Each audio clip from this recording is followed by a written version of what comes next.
What you hear while you sleep shapes how you live when you're awake. Most people don't know this, but your mind doesn't turn off when you go to sleep.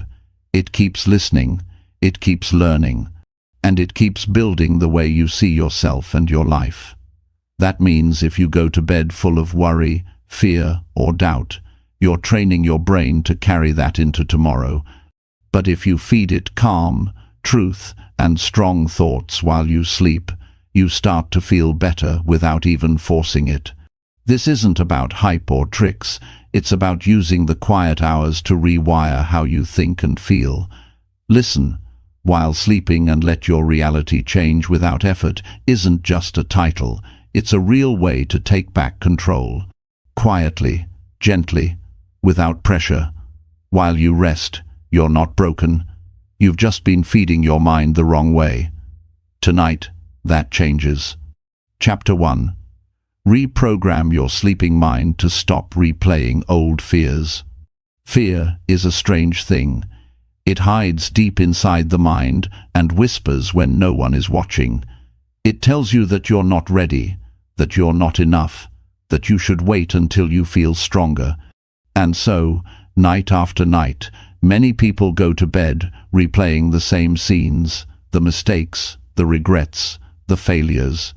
They lie awake not because they can't sleep, but because their mind is too busy defending the limits they never asked for. But here's the truth. Your life begins to change the moment you stop giving fear a home in your mind. Most people think change takes years, effort, struggle, but real change begins quietly, in the smallest moments. It begins when you choose what thoughts you feed your mind before you sleep. It begins when you realize that your mind keeps working long after you've closed your eyes. Your subconscious mind is like a gardener. It keeps planting seeds even when you're not watching. Every thought you replay before bed becomes a seed. If you go to sleep thinking about what's missing, what's wrong, or what could go wrong, you wake up surrounded by those same weeds.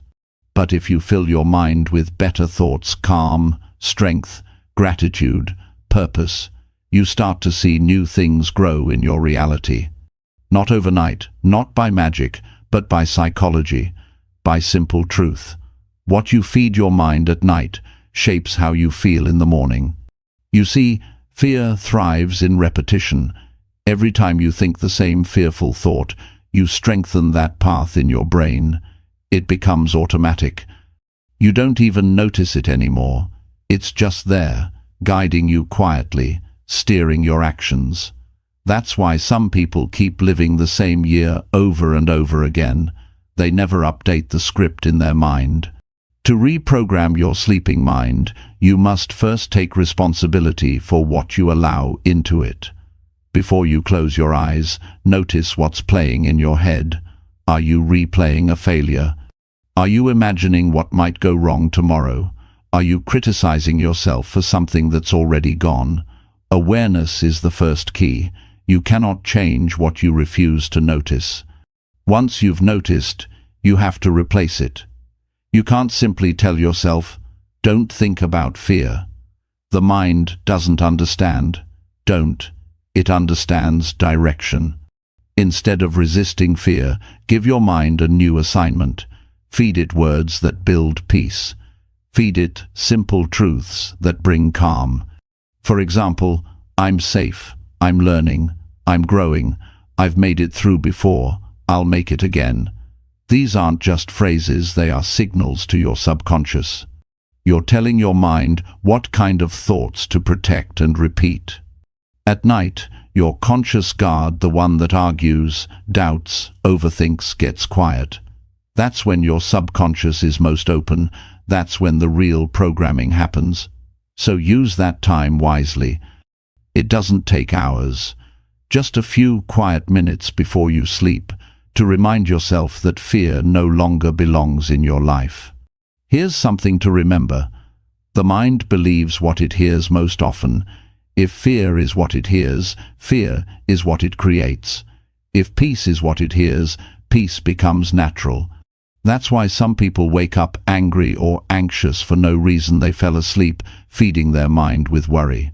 But when you fall asleep in gratitude, calm, and purpose, you wake up lighter, stronger, more focused. This is not about pretending fear doesn't exist. It's about learning to train your focus. Everyone feels fear. It's part of being human. But fear doesn't have to lead your life. When you understand how your sleeping mind works, you begin to guide it instead of letting it guide you. Here's what happens psychologically. During sleep, your brain consolidates memories and reinforces patterns. It doesn't know which patterns are helping you and which ones are hurting you. It simply repeats what you give it. That means if you go to bed thinking, "I'm not doing enough," your brain will strengthen that feeling. But if you go to bed thinking, "I'm proud of what I gave today," it will strengthen that peace. Over time, those small changes create a new emotional baseline. You begin to feel different without forcing it. That's what people mean when they say, change without effort. It's not laziness, it's smart conditioning. Think of the people who constantly live in fear. They don't want to, but they've made fear a habit. Every night, their mind replays what could go wrong, so every day, their actions follow that script. You can't expect confidence from a mind that rehearses fear, so give it new lines. Speak to yourself as you would to someone you love. The tone you use with yourself matters more than you think. Most of the pain people carry is not caused by the world around them, but by the thoughts they repeat when they're alone. Those quiet hours before sleep are when those thoughts gain the most power. That's why it's so important to use that time to plant peace, not panic. If you want to reprogram your sleeping mind, make your bedroom a space of calm. Keep it simple, reduce noise, turn off the lights early, play soft sounds or calming words that remind you of strength and safety. Your mind records everything. The tone of the voice, the rhythm, the words, it all becomes part of your inner dialogue. That's why listening while sleeping is powerful. Your mind never truly stops listening. Now, some people say, can it really be that easy? And the answer is yes, if you stay consistent. Change doesn't need to be hard, it needs to be repeated. You've been rehearsing fear for years, so it takes a few weeks of new input to shift it. Every night you do this, you're showing your mind that peace is now the default setting. When you wake up after nights like that, something begins to shift. The same situations that once made you anxious start to feel smaller. The same problems you thought were heavy begin to lose weight. You respond with more calm, more clarity, more control. That's not magic. That's the result of giving your mind better material to work with. Here's a simple process. Before bed, sit quietly for a minute. Take a deep breath and acknowledge any fear you felt that day. Don't judge it, don't fight it, just acknowledge it. Then replace it with one positive truth. For example, I handled more today than I thought I could. Or, I'm still learning, and that's progress. Speak it softly, feel it as true. Then let it be the last thing your mind hears before sleep. Over time, your brain begins to prefer peace. It learns that calm feels safer than chaos. And once that shift happens, fear starts to lose its grip. You no longer wake up in a rush of worry. You begin to notice small joys again, the light in the morning, the sound of your breath, the stillness that used to feel empty but now feels full. That's how you know your subconscious is healing. There's one more thing to remember. You cannot move forward while holding on to the fear of the past. Many people sleep but never rest because they carry yesterday into every night. They replay conversations, mistakes, losses, as if worrying could change them. But you deserve rest that restores you, not rest that repeats your pain. When you release those fears before sleep, you give your body and mind permission to reset. Every night is a chance to start again. not through force, but through quiet intention. You don't need to fight fear in daylight. You can rewire it in darkness. That's the secret most people miss. Real change doesn't always happen in noise or effort.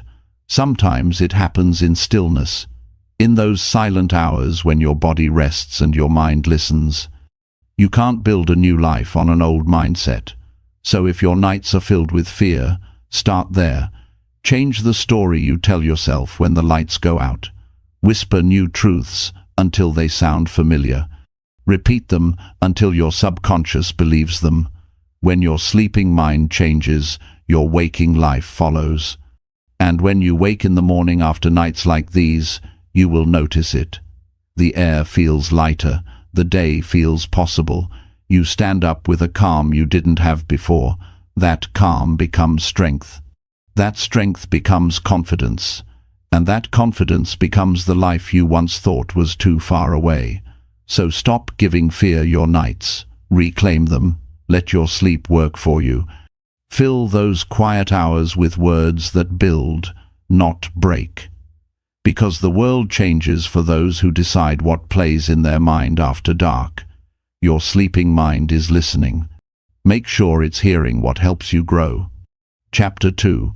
Teach your brain to accept peace as your new normal. Peace is not something you chase. It's something you train your mind to accept. Most people want peace, but their brain has been trained to live in tension. They are so used to the rush, the noise, the constant mental battle, that when calm moments come, they don't know how to rest in them. They look for something to fix, something to worry about, something to control. That's not because they don't want peace, it's because their brain has learned that stress is normal. But it doesn't have to stay that way. You can teach your brain that peace is not an interruption, it's home. The human brain adapts to whatever it experiences most. If it's constantly surrounded by urgency and noise, it begins to believe that's the natural state of living. When silence comes, it feels strange, even threatening.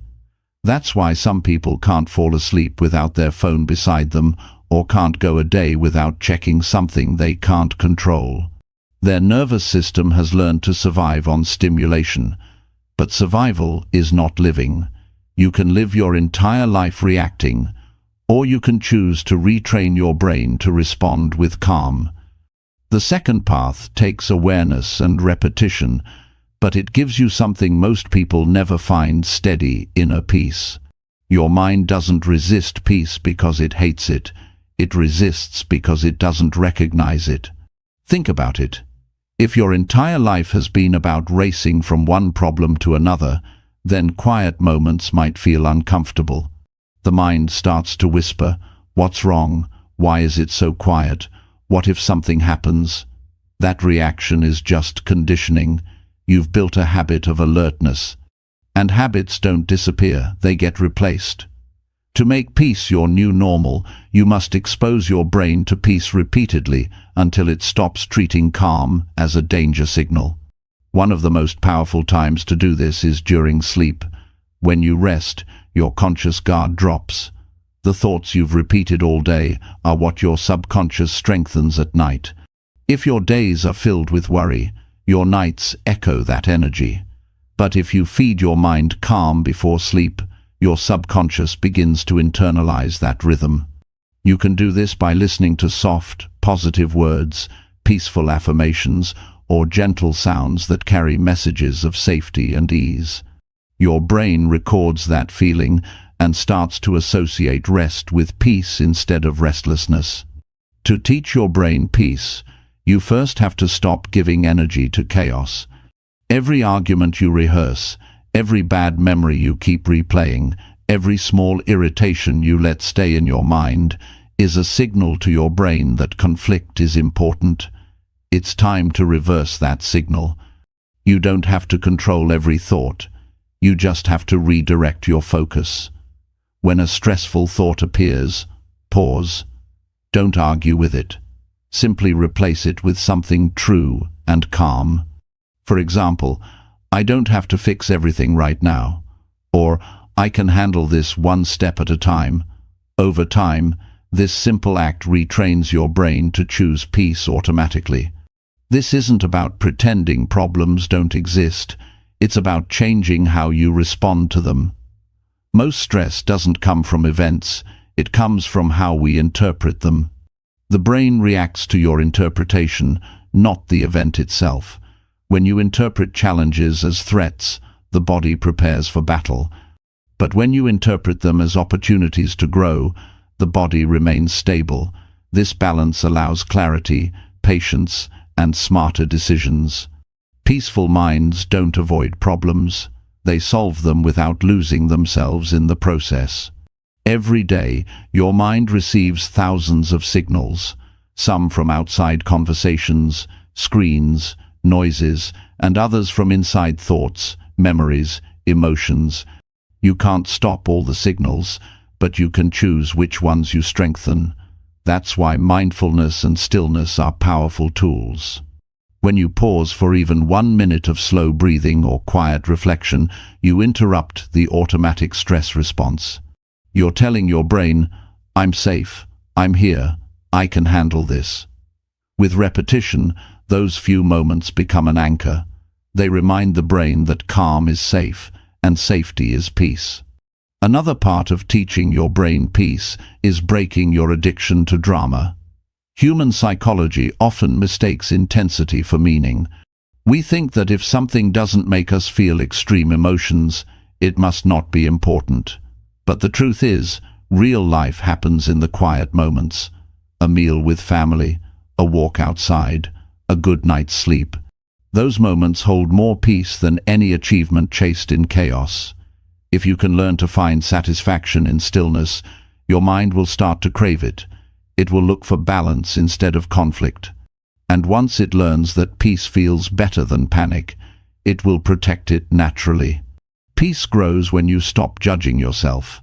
So many people carry internal tension, not because of what others think, but because of how they speak to themselves. They analyze every mistake, every flaw, every small failure. The brain takes those self-criticisms as commands. It believes that to stay safe, you must be on constant alert against yourself. But the brain can also learn the opposite. If you start showing yourself understanding instead of judgment, the body begins to relax. When you say, "It's okay, I'm learning," your nervous system responds with relief. That's the beginning of peace. You also have to watch your environment. The places you spend time, the people you talk to, the content you consume, all of it shapes your baseline state. You can't train peace in your mind if your surroundings constantly shout stress. Create spaces that feel calm. Keep your home organized, play soothing sounds, have lighting that relaxes your eyes. This isn't decoration, it's neuroscience. Your surroundings teach your brain what to expect. If your environment feels peaceful, your mind begins to mirror it. There's another truth that people often overlook. Peace requires trust. You can't relax if you're constantly waiting for things to fall apart. You must build trust in yourself, the belief that no matter what happens, you'll handle it. Trust reduces fear, and fear is the greatest enemy of peace. When you remind yourself of the times you overcame difficulties, you reinforce confidence.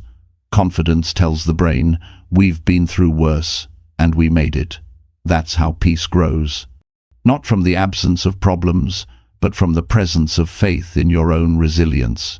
One of the most practical exercises to rewire your brain for peace is to set intentional pauses throughout your day. Stop for 30 seconds and check in. Ask yourself, how am I feeling right now? Don't judge the answer, just notice it. Then take one slow breath in and one slow breath out. This trains your nervous system to associate awareness with calm. Over time, the brain learns that pausing doesn't mean danger. It means restoration. You start to carry that calm into your nights, and your sleep becomes more restful. You can also strengthen peace through gratitude. Gratitude shifts your focus from what's missing to what's already supporting you. When you focus on what's good, your brain releases chemicals that promote well-being. These chemicals create a sense of safety, which is the foundation of peace.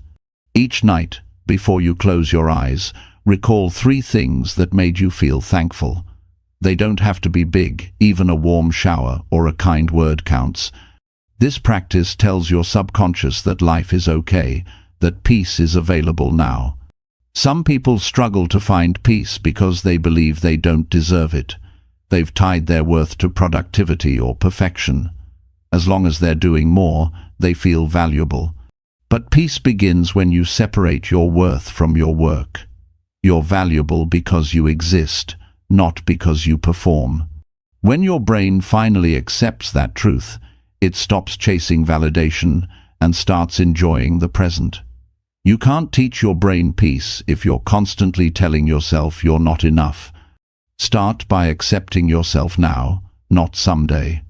It's also important to manage the input you receive before sleep. Avoid overstimulation, avoid screens, loud news, and arguments before bed. Give your mind time to unwind. The final thoughts you entertain before sleeping shape the tone of your dreams and your next day. Replace negative input with peaceful sounds or affirmations that remind you of balance and strength. This practice creates a mental boundary between your waking worries and your sleeping peace. When you wake up, protect that peace. Don't reach for your phone immediately. Take a moment to notice your breath, your surroundings, and the simple fact that you're alive. Morning peace sets the tone for your entire day. If you start the day with chaos, your brain will chase chaos. If you start with calm, your brain will seek calm. Consistency is what turns temporary peace into your new normal. As your brain learns this new rhythm, you'll start noticing changes. You'll handle difficult people differently. You'll listen more and react less. You'll stop overthinking every little thing. You'll begin to enjoy time alone without needing constant distraction. That's when you know peace has become your baseline. You'll still have challenges, but they won't control you. You'll experience emotions, but they won't drown you. That's what it means to live from peace, not just wish for it. You might wonder if this transformation can really happen while you sleep and live your daily life. It can, because your mind learns from repetition, not effort. You don't have to fight your old patterns. You just have to stop feeding them. The brain naturally rewires itself when given consistent direction. Every night you end with peace. Every morning you begin with calm. You're reinforcing a new identity, one that thrives in stillness. Peace doesn't mean avoiding life. It means facing life from a place of balance. When peace becomes your normal, stress loses its control. You can handle more without breaking. You can give more without draining yourself. You can work, love, and grow without constant tension. You'll sleep deeper, think clearer, and wake with genuine energy instead of exhaustion. This kind of peace is not built overnight, but every night adds a layer. Every peaceful thought before sleep becomes a thread in the fabric of your new reality. The key is consistency, not perfection. Some nights you'll fall back into old worry patterns, but that's part of the process. Notice it, reset, and keep going. The brain learns from practice, not judgment. Eventually, peace stops being something you search for and becomes something you are. You'll find it in your breathing, in your tone, in the way you respond to life. That's when you know you've done it. You've taught your brain that peace isn't rare or fragile. It's your natural state. And once your mind learns that truth, everything in your reality begins to change. Chapter 3. Build quiet self-worth while your body rests deeply. Self-worth is not something you earn from others. It's something you build within yourself quietly, especially when the world is not watching. Many people go through life trying to prove they're enough, to parents, to friends, to the world. They chase validation like it's oxygen, but still end each day feeling empty. That's because self-worth doesn't grow through approval. It grows through inner truth. It's built in the moments when you're alone with your thoughts, when the noise of the day has faded and your body begins to rest. That is when the real work of building quiet self-worth begins. When you sleep, your body recovers, but your mind also restores itself. The thoughts you carry into rest become part of that restoration. If those thoughts are full of shame, comparison, or self-criticism, your subconscious absorbs them like poison. But if those thoughts are calm, kind, and affirming, your subconscious begins to reshape your inner image. Your worth isn't built through effort, it's built through the messages you feed yourself consistently. What you repeat becomes what you believe. The truth is, many people have been programmed to doubt themselves since childhood. They were told to be better, quieter, stronger, thinner, richer, or smarter. The message they received, often without words, was that they weren't enough as they are. So as adults, they overwork, overthink, overgive, and still go to bed feeling like they haven't done enough. The body rests, but the mind wrestles. That's why you must use the quiet hours to rebuild that broken inner dialogue. You must teach your mind to finally believe that being alive is enough reason to feel worthy. When you go to bed at night, notice the tone of your inner voice. Is it harsh or kind? Is it judging you for not doing enough today? Or is it acknowledging what you managed to do with the energy you had? That tone determines how your mind repairs itself. A kind mind heals fast. If you want to build self-worth, you must begin treating yourself with the same patience you give to someone you love. Speak to yourself softly, not because you're weak, but because you've been fighting yourself for too long. Quiet self-worth is not loud confidence. It doesn't need to show off or prove anything. It's that deep, steady knowing that you're valuable, even when no one says it. It's the feeling of being at peace with who you are, even when life isn't perfect. It's the voice that says, I'm still learning, and that's okay. You build it by refusing to measure yourself against others. Comparison steals peace and feeds insecurity. When you stop comparing, you give your mind space to grow into itself. At night, while your body rests, your subconscious listens. It remembers the last few thoughts before sleep. If those thoughts are filled with guilt or regret, that becomes the emotional tone of your rest. But if you end the day with gentle gratitude, even for small things, you teach your subconscious that life is not a contest but a gift. You can say something simple to yourself, like, I did my best today. Those 5 words might sound small, but they tell your mind that you are enough right now. Over time, that small practice builds quiet confidence that doesn't depend on achievement. Real self-worth begins when you stop performing for approval. You no longer shape your identity around other people's opinions. Instead, you start to care about how you feel when you're alone with yourself. You begin to ask, am I proud of the way I treated myself today? Did I honor my value? Did I give myself time to breathe? When those answers start aligning with love and respect, self-worth becomes natural. During rest, your body slows down, your breathing deepens, and your brain waves shift into slower rhythms. This state is ideal for rewiring self-belief. You can use this time to imprint powerful, truthful messages about yourself. Before sleep, close your eyes and repeat a few quiet affirmations. Not dramatic ones, but real ones. Say to yourself, I'm enough as I am. I'm growing every day. I deserve rest. As your mind drifts, those words sink deeper than you realize. You're not trying to force confidence, you're planting seeds of truth. It's also important to understand that self-worth is not built by denying your flaws. It's built by accepting them without judgment. You can acknowledge that you've made mistakes, that you're imperfect, and still believe you deserve love. The mind finds peace when acceptance replaces resistance. When you stop fighting who you are, your energy returns. That energy fuels growth. You start waking up lighter because you no longer carry the weight of pretending.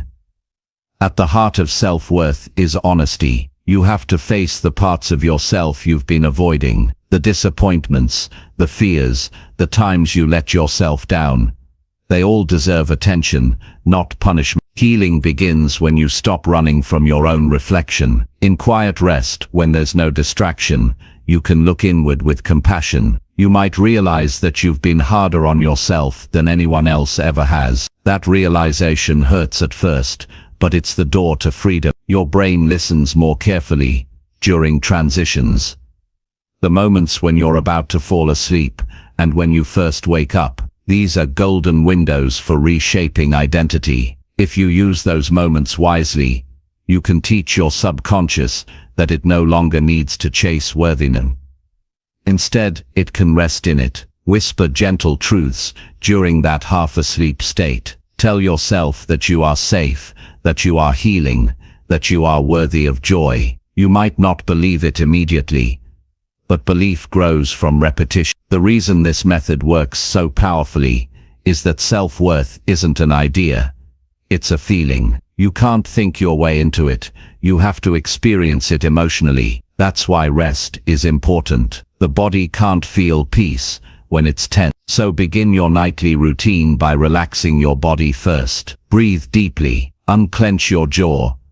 Release your shoulders. As the body relaxes, the mind becomes more open. Then fill that openness with messages of acceptance and calm. The mind and body work together. Peace in one creates peace in the other. Self-worth also grows when you stop tying it to results. Many people believe they're valuable only when they're productive, but rest itself is productive. You can't build strength without recovery. When you rest deeply, you're not being lazy. You're allowing your body and mind to recharge so you can show up with clarity tomorrow. This mindset shift removes guilt from rest. It transforms sleep from escape into empowerment. Another powerful practice is forgiveness. Not toward others, but toward yourself. Every night before you sleep, forgive yourself for something small. It could be losing patience, forgetting something, or simply not being at your best. Say to yourself, I forgive myself for being human. This practice softens the inner critic and replaces shame with understanding. Over time, it teaches your subconscious that you're not defined by mistakes, but by growth. You can't build self-worth if you keep reliving moments that made you feel small. The past has already done its job. It taught you what you needed to learn. Now it's your turn to move forward. When those memories resurface at night, don't fight them. Just tell yourself, that was then, this is now. It's a quiet but powerful way to separate your identity from your history. Each time you do this, your mind learns to stop identifying with pain and start aligning with healing. When you build quiet self-worth, your relationship with the world changes. You stop chasing people who don't value you. You stop explaining yourself to those who misunderstand you. You stop apologizing for existing as you are. You begin to walk differently, speak differently, and make choices that honor your peace. You'll notice that your sleep feels deeper, your mornings calmer, and your energy more stable. That's what happens when your inner world aligns with self-respect. The key to maintaining this new foundation is consistency. Self-worth is like a muscle. It grows with you. You can strengthen it every night by giving yourself the care you've always expected from others. Create a nightly ritual that reminds your mind of your value. Dim the lights. Breathe deeply. Reflect on one thing you did well today. Celebrate small progress. These moments may seem simple, but they communicate one clear message to your subconscious. I matter, and that message becomes your identity. Eventually, your self-worth becomes quiet and unshakable. It doesn't rely on compliments or achievements. It exists naturally, like breathing. You'll notice that even when things go wrong, you no longer collapse emotionally. You'll feel a calm voice inside saying, I can handle this. That voice is your proof that the work is paying off. It's not arrogance, it's alignment with truth. You deserve to feel that kind of peace. You deserve to go to bed each night knowing you are enough, and to wake up without needing the world to remind you. Building quiet self-worth is not about becoming someone new. It's about remembering who you already are, beneath the noise, beneath the doubt, beneath the layers of comparison. Your worth has always been there, it just needed your attention. So tonight, as your body rests, give your mind the gift of truth. Speak to yourself like someone who matters, because you do. Breathe slowly, feel your heartbeat, and remind yourself that being alive means you're already worthy of love and joy. That's how you build self-worth. Not loudly, not forcefully, but quietly. One peaceful night at a time. Over days and weeks, that quiet becomes strength. That strength becomes confidence. And that confidence becomes the unshakable foundation of who you are. When that happens, life feels different.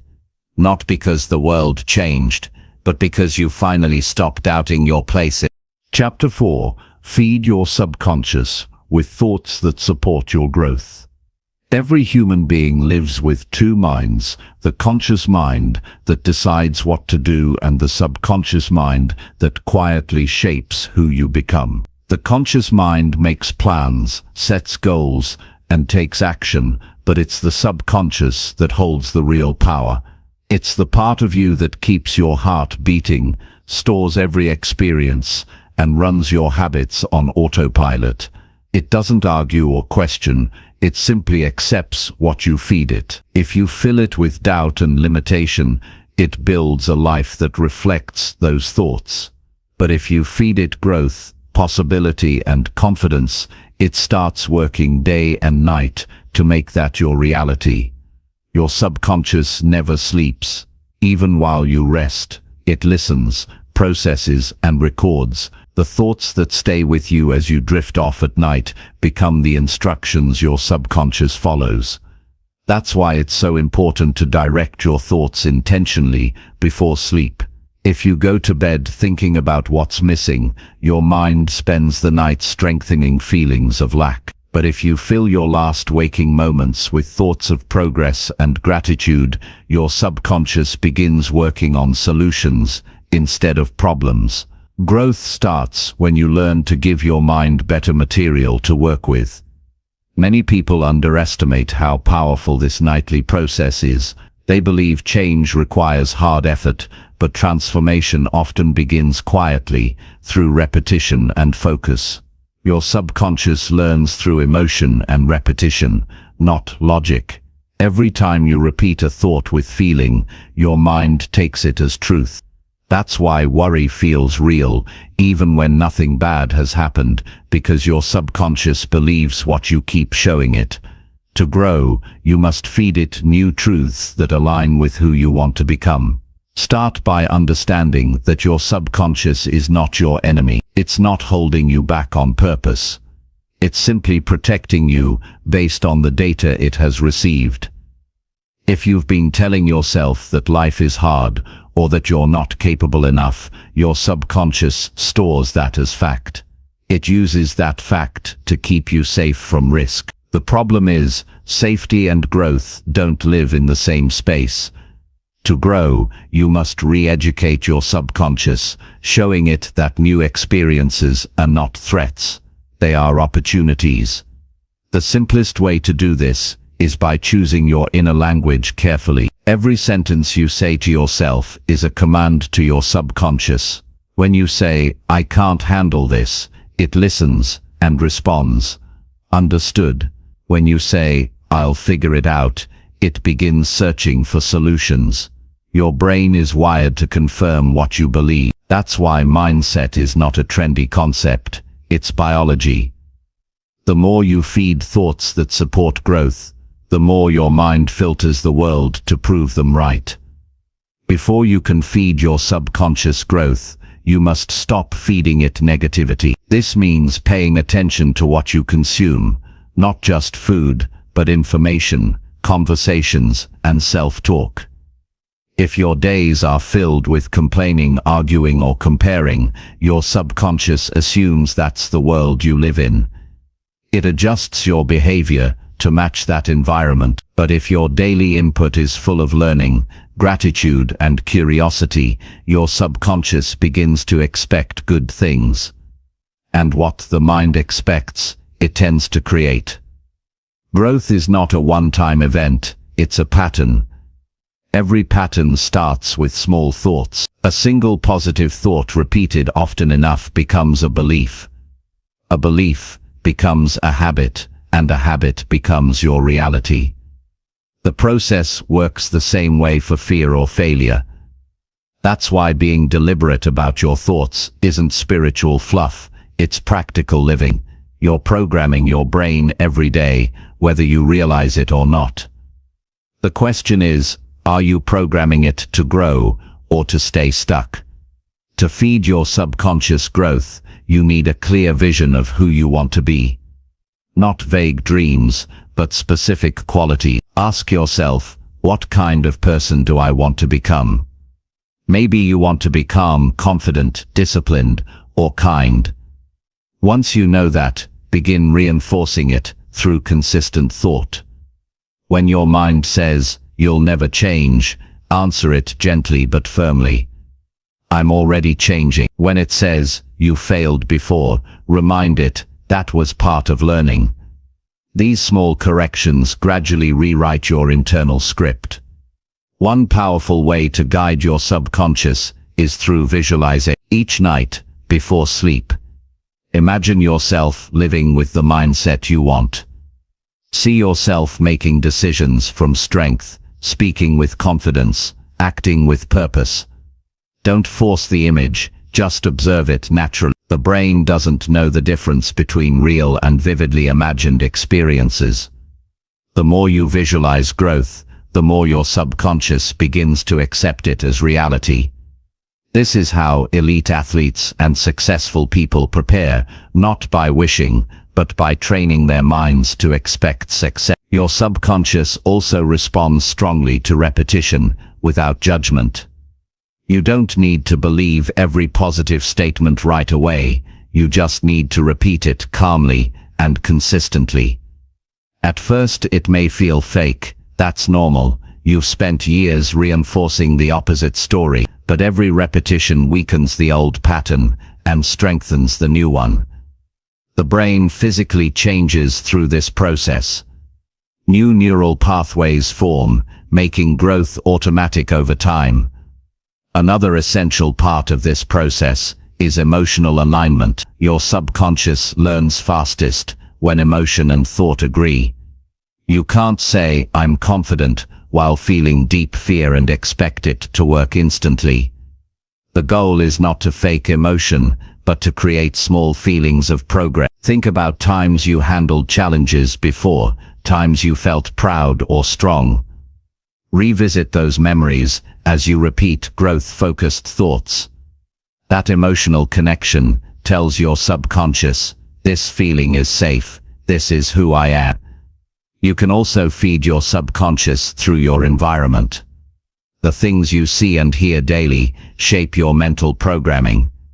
Surround yourself with reminders of growth, books that inspire learning, people who speak with encouragement, music that calms or uplifts you. Your environment becomes part of your mental diet.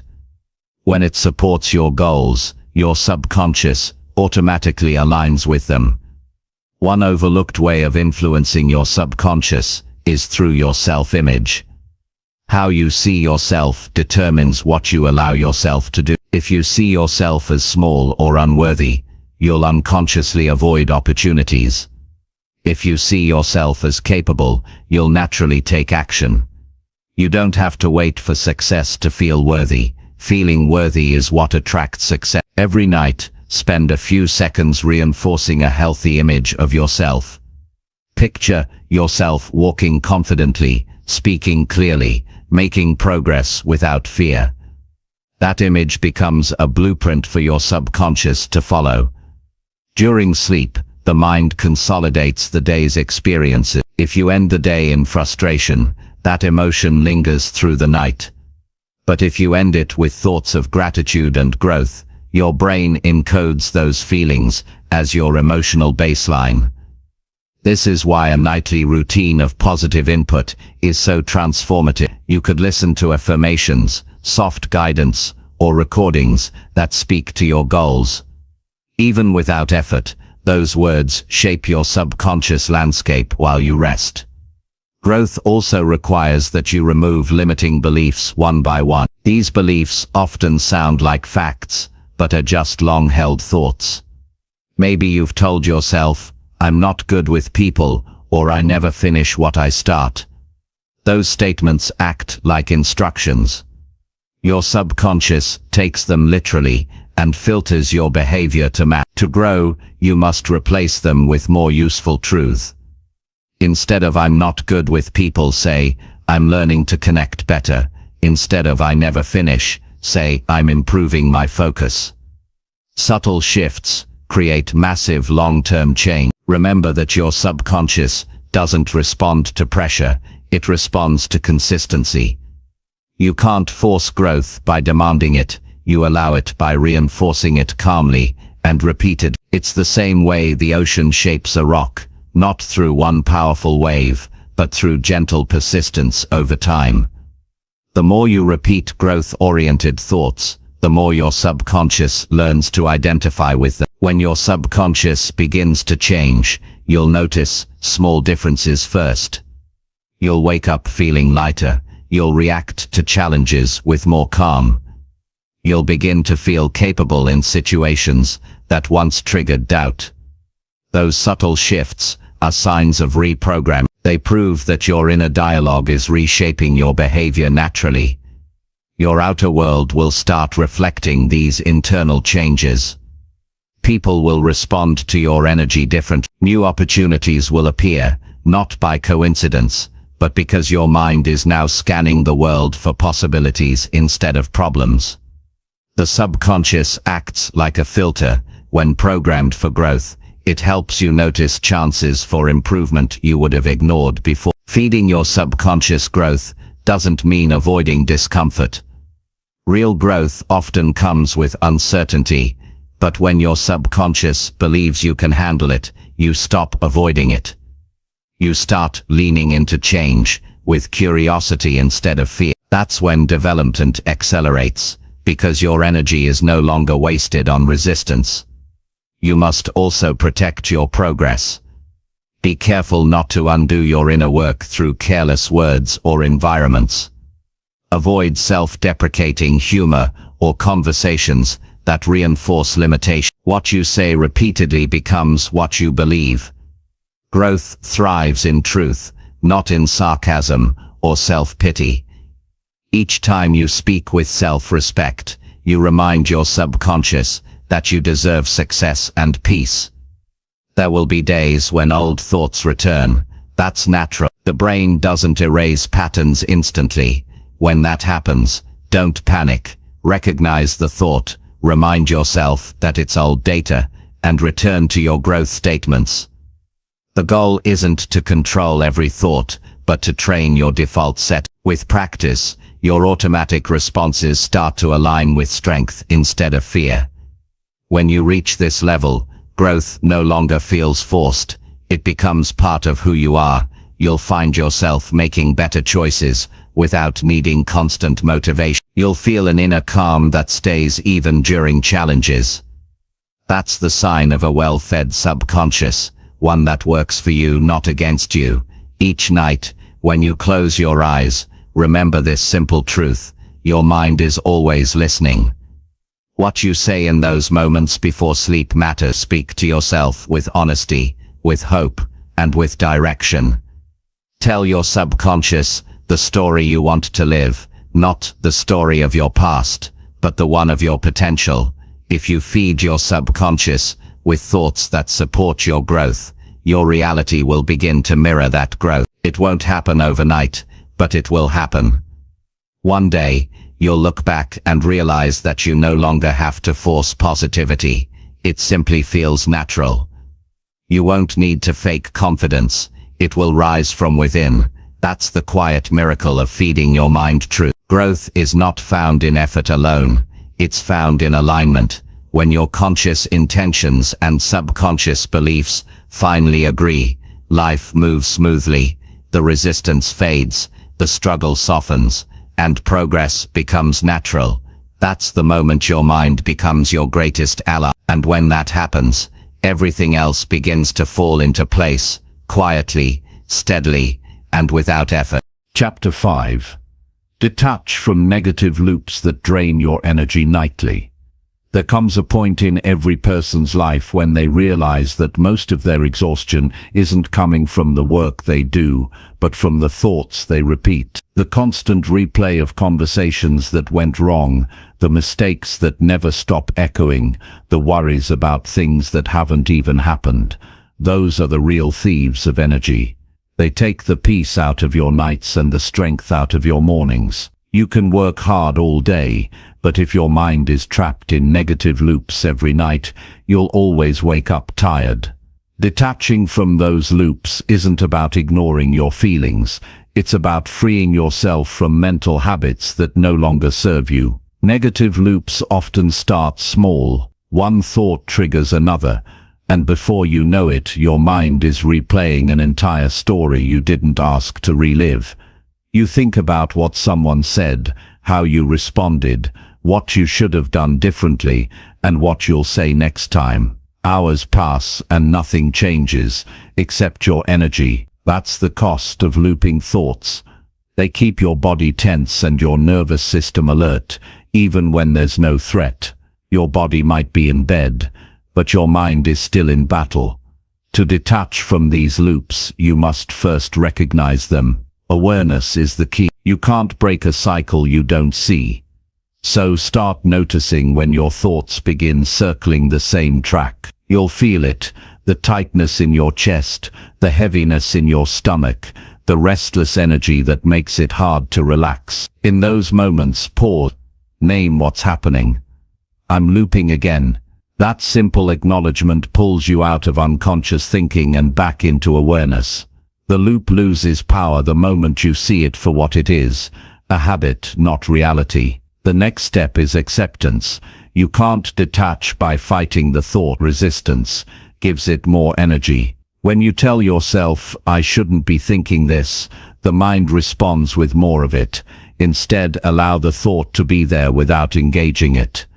Watch it like you would watch a cloud passing across the sky. You're not trying to erase it, you're allowing it to move naturally. Detachment is not denial, it's the choice not to feed the cycle. At night, the mind becomes more vulnerable to looping, because the distractions of the day are gone. Silence amplifies what you haven't resolved. That's why people often lie awake thinking about the same issues repeatedly. Your mind is trying to find closure it never got. But closure rarely comes from overthinking. It comes from releasing the need to control the past. When you accept that not every question has an immediate answer, and not every problem needs fixing tonight, your mind begins to rest. One practical technique for this is to create a mental boundary before sleep. Give yourself a clear moment to separate the day from the night. You can do this by writing down lingering thoughts or unfinished worries. Put them on paper so your mind knows they've been acknowledged. Then tell yourself, I'll return to these tomorrow if I need to. This communicates to your subconscious that it's safe to rest. Your mind stops recycling the same thoughts because it trusts you've stored them safely outside of it. The brain thrives on patterns, and if you've been looping negative thoughts for years, that pattern feels familiar. The mind equates familiar with safe even when it hurts you. That's why breaking the cycle takes patience. You're teaching your brain that peace is not danger, that silence doesn't mean something's wrong. Each night you interrupt the loop and choose calm instead. You're rewiring your neural pathways. Slowly, peace becomes the new habit. Detaching from negativity also requires forgiveness, especially toward yourself. Many loops are born from guilt. You replay moments you wish you'd handled differently, telling yourself stories of failure or disappointment. But the past cannot be rewritten. It can only be understood. Forgiveness doesn't mean you excuse mistakes. It means you refuse to keep punishing yourself for them. When guilt returns, tell yourself, I've learned from this and I release it now. That's not weakness. That's maturity. The mind only heals when it feels forgiven. Some loops are tied to other people. What they said, what they did, how they made you feel. It's natural to replay interactions that hurt. The problem is that reliving them doesn't change them. You only re-experience the pain. To detach, you must reclaim ownership of your attention. You can't control how others acted, but you can control how long they occupy your thoughts. When your mind drifts to them again, gently say, I choose to let this go. Say it until it becomes natural. You're not pretending it didn't happen. You're choosing peace over repetition. Another type of loop comes from fear of the future. The brain tries to prepare for every possibility by rehearsing scenarios. It believes that if it worries enough, it can prevent pain. But worry doesn't prevent pain. It only creates it early. Detachment here means reminding yourself that uncertainty is not danger. Life unfolds whether you predict it or not. You can prepare without panicking. Replace "what if this goes wrong" with "whatever happens, I'll handle it." That simple shift saves enormous energy. Nighttime is the perfect time to practice this, because it's when your subconscious is most open. As you drift to sleep, your brain transitions from active to receptive states. That's when you can gently guide it toward calm. Play soft affirmations, soothing sounds, or simple phrases that reinforce release. Words like "I am safe," "I am resting," "I am letting go" signal to your subconscious that it's time to stop analyzing and start healing. Over time, your mind learns that nighttime is for restoration, not rumination. You can also use your body to help your mind detach. Loops thrive when your body is tense. Relaxation sends a message of safety to your nervous system, which tells the brain there's no need for defense. Try scanning your body from head to toe before sleep, releasing tension wherever you find it. As your muscles soften, thoughts lose their intensity. The mind follows the body's lead. Some people fear that detaching means not caring, but it's the opposite. Detachment allows you to care in a healthy way. It means you can think about something without being consumed by it. You can face challenges without losing peace. You're not abandoning responsibility. You're reclaiming energy. You're saying, I can't control everything, but I can control my focus. That control is freedom. Every negative loop has a trigger. It could be a word, a smell, a time of day, or even silence. Once you identify your triggers, you can prepare for them. Instead of letting them drag you into old stories, use them as reminders to return to calm. For example, if you notice that your mind starts looping when you lie in bed, make that the moment you start deep breathing, or repeat grounding phrases. Each time you do this, you're teaching your brain a new association. Rest equals release. Over time, detachment becomes automatic. You'll notice that thoughts that once hooked you now pass more easily. You'll still have emotions, but they'll move through you instead of staying stuck. That's how you conserve energy. Not by suppressing feelings, but by allowing them to complete their natural course. When you wake up after a night of true detachment, the difference is remarkable. You feel lighter, clearer, and calm. The same situations that once felt overwhelming now seem manageable. That's because you've reclaimed the energy that looping thoughts used to steal. You're no longer starting each day from a deficit. You're starting from strength. It's important to be patient with this process. The mind doesn't unlearn habits overnight. Some nights will feel peaceful. Others will feel restless. Don't see that as failure. Each attempt weakens the old pattern. What matters most is consistency. Every time you interrupt a loop, you're strengthening a new identity, one that values calm over chaos. If you want to deepen this practice, create a nightly ritual of release. Spend a few minutes acknowledging what went well that day and what still lingers on your mind. Then visualize placing all your worries in a box, closing it gently, and setting it aside until morning. Tell yourself, I deserve rest. It may sound simple, but rituals like this train your subconscious to separate daytime action from nighttime restoration. There's also power in gratitude when it comes to breaking loops. Negative thinking thrives on what's missing. Gratitude focuses on what's present. Each night, find one thing to appreciate, not to distract yourself, but to remind your mind that good still exists. Gratitude doesn't erase pain, but it expands perspective. The more you practice it, the less space negativity has to dominate. You'll also find that when you detach regularly, your emotional resilience grows. Situations that once triggered days of overthinking will barely last an hour. You'll recover faster because your mind knows it doesn't need to dwell. Detachment gives you back time and mental clarity. You stop reacting from emotion and start responding from awareness. People who master detachment don't live emotionless lives. They live balanced ones. They know when to engage and when to step back. They understand that not every thought deserves attention, not every emotion deserves analysis, and not every problem deserves the night. That wisdom frees them from exhaustion. As you continue this practice, you may notice something beautiful. Peace becomes your default. Your nights turn from restless analysis to genuine recovery. You start waking up with ideas, energy, and focus. That's because your subconscious, once trapped in cycles of tension, is now using its energy for creativity and healing. Detaching from negative loops doesn't make life perfect.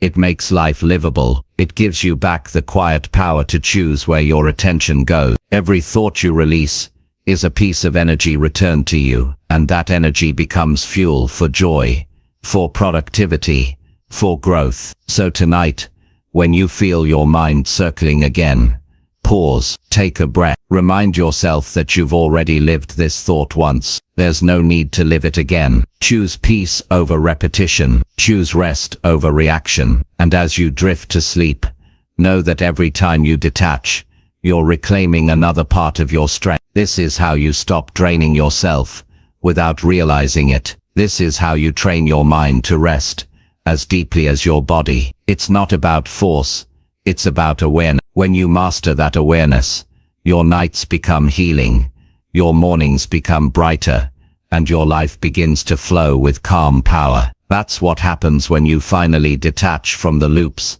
that never deserved your energy in the first. Chapter 6. Train your inner voice to speak calm and truth. Every person lives with a voice inside their head. It's the one that narrates your day, interprets your choices, and comments on everything you do. For most people, that voice is not kind.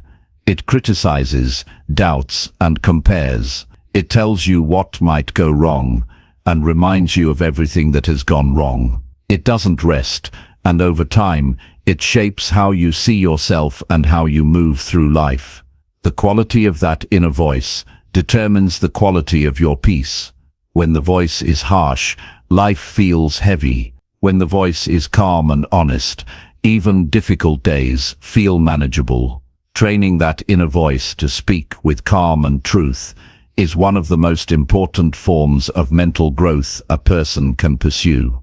The voice in your head didn't appear out of nowhere. It's a reflection of everything you've heard, experienced, and believed since childhood. Every piece of criticism, every moment of approval, every word that carried emotion has left its mark. Over time, you started repeating those messages to yourself. If you were often told to be careful, your inner voice learned caution. If you were often criticized, your inner voice learned to be harsh. The problem isn't that you have an inner voice, it's that most people never question where it learned to speak the way it does. The goal is not to silence it, but to retrain it, to turn it into an ally instead of an enemy. To begin that process, you must first listen. Pay attention to what your inner voice says throughout the day. Notice the tone. Is it supportive or judgmental? Does it help you think clearly or make you anxious? You might realize that it speaks to you in ways you'd never speak to someone you care about. That awareness is the first step. You can't change what you don't observe. Listening to your inner dialogue without judgment allows you to see how much of it is based on old programming, not truth. Once you become aware, start separating facts from stories. The inner voice often takes an event and turns it into a false conclusion. You make one mistake, and the voice says, "You always mess things up." You feel nervous about something new and it says, "You're not capable of this." Those are not facts, they're interpretations. Calm begins when you stop accepting every thought as truth. You can respond to those false statements with logic.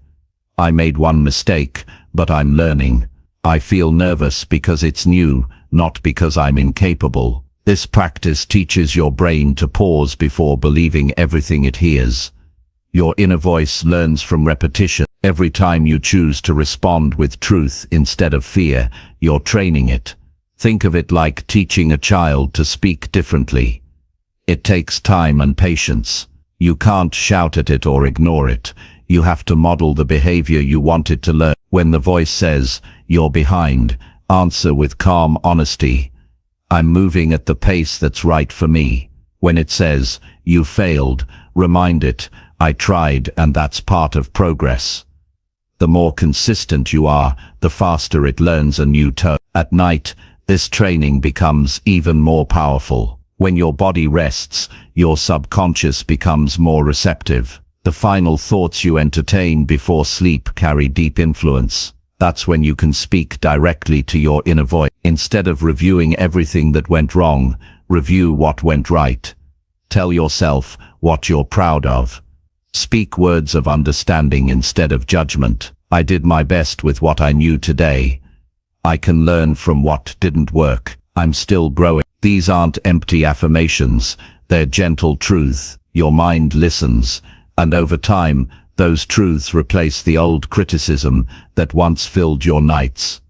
To train your inner voice to speak calm and truth, you must remove the influence of noise around you. The world constantly floods your mind with opinions, fears, and comparisons. If you don't protect your mental space, your inner voice will simply echo that chaos. Limit the input that feeds insecurity. Spend time in silence. Allow moments in your day without distraction. The more silence you create, the clearer your own voice becomes. It's in that quiet that truth surfaces, not the world's truth, but yours. Your inner voice also mirrors your self-perception. If you see yourself as someone always on the verge of failure, your inner voice will constantly warn and criticize. But if you see yourself as someone capable and growing, your inner voice starts to reflect encouragement. This is why self-respect matters so deep. You cannot have a kind inner voice if you constantly disrespect yourself through negative self-talk or overcommitment. Boundaries are not just about protecting time, they're about protecting peace. When you stop allowing situations that drain you, your inner dialogue naturally softens. It's also helpful to understand that calm doesn't mean silence. A calm inner voice still gives feedback. It just does it with kindness. For example, instead of saying, "You're lazy," it says, "You need rest." Instead of, "You can't do this," it says, "You'll need more preparation." Calm and truth work together. Truth without calm becomes harsh. Calm without truth becomes avoidance. You need both. When your inner voice learns that balance, it becomes your guide instead of your critic. The process of retraining this voice requires consistency more than intensity. You won't wake up one morning and find it completely transformed. It changes gradually through repeated experiences of self-awareness and compassion. Each time you catch a harsh thought and replace it with a truthful one, you're rewiring your brain. The neural pathways that used to carry self-doubt weaken, while those carrying calm and confidence strengthen. This is real psychological change, not abstract motivation. You can accelerate this growth through intentional practices. One effective approach is journaling. Each night, write down some of the negative things your inner voice said during the day. Then next to each one, write a truthful, calm response. This isn't about forced positivity. It's about realism. If your mind says, "I'll never succeed," you might write, "Success takes time. and I'm on the path. If it says people don't care about me, respond, some do, and I'll keep nurturing those connections. By doing this regularly, you're giving your brain evidence that truth exists alongside fear. Another helpful practice is using your own name in self-talk. Studies show that addressing yourself by name activates a more rational part of the brain. When you say, "You've got this, Alex," instead of, "I can't do this," it creates emotional distance from the panic and invites logic. This technique reminds you that you can coach yourself with compassion, the same way you'd speak to a friend. The tone of your inner voice also depends on how you treat your physical body. When you're sleep-deprived, malnourished, or constantly tense, your mind interprets that as danger and amplifies negative thoughts. Calmness becomes impossible. Taking care of your body, sleeping enough, eating mindfully, moving regularly, sends messages of safety to the brain. When the body feels safe, the inner voice calms naturally. During stressful moments, you can train your inner voice in real time. Instead of spiraling into self-criticism, pause and breathe. Ask yourself, what is true right now? Most of the time the truth is simple. You're safe, you're learning, and this moment will pass. Bringing your focus back to the present interrupts the stories your inner voice invents. It replaces panic with perspective. You'll notice that as your inner voice becomes calmer, you start handling challenges differently. You think clearer, communicate better, and make decisions without rushing. You stop looking for validation because you already have it within. That inner stability becomes a quiet strength that others can feel. People begin to trust your energy because it's steady. Calmness is not weakness, it's control without tension. There's another layer to this process that few talk about: compassion for the voice itself. Remember that your inner critic once existed to protect you. It tried to keep you safe from rejection, failure, or embarrassment. It developed harshness because it believed that by pointing out your flaws, it could help you avoid pain. You don't need to destroy that voice, you need to teach it a new role. Thank it for its effort, then guide it toward a healthier tone. Say to yourself, "I appreciate your concern, but I'm safe now." We don't need fear to stay alert anymore. This approach transforms resistance into cooperation. Over time, your mind learns that calm truth is more effective than panic. You start trusting your thoughts again because they're no longer distorted by fear. You no longer waste energy second-guessing yourself. You begin to live with quiet confidence, not loud, not forced, but steady and real. At night when you lie down, use those last few moments to reinforce this relationship. Close your eyes and speak softly within. "I'm proud of how far I've come. I trust myself more each day. I choose calm over confusion." The mind absorbs these statements deeply in the stillness of night. Your subconscious begins to mirror that tone back to you in the form of peace-filled dreams and easier mornings. You may notice that this practice starts affecting how you speak to others too. The way you communicate externally mirrors how you communicate internally. When your self-talk becomes patient, your interactions become more patient. When your inner voice is grounded in truth, you stop reacting impulsively. You become the calm in the room instead of the chaos. This transformation doesn't mean you'll never feel doubt again. Doubt will still whisper, but it will no longer dominate. You'll hear it, acknowledge it, and then let your trained voice respond. "Thank you for your concern, but we're okay." That's mastery, not the absence of fear, but the ability to meet it with clarity. Training your inner voice is not about perfection. It's about alignment. It's teaching your mind to become your partner instead of your opponent. When that shift happens, you stop being at war with yourself. Every decision becomes easier because you're not battling internal resistance. You sleep better, think better, and live better. The greatest peace a person can achieve is the peace that comes from within, not because life got easier, but because their inner voice learned to speak with calm and truth. That's what gives you the strength to face each day with steady confidence. The outside world can be unpredictable, but when the voice inside you is grounded, you can walk through anything with grace. And that is the power of a trained mind. Not loud, not dramatic, just calm, honest, and deeply unshakable. Chapter 7.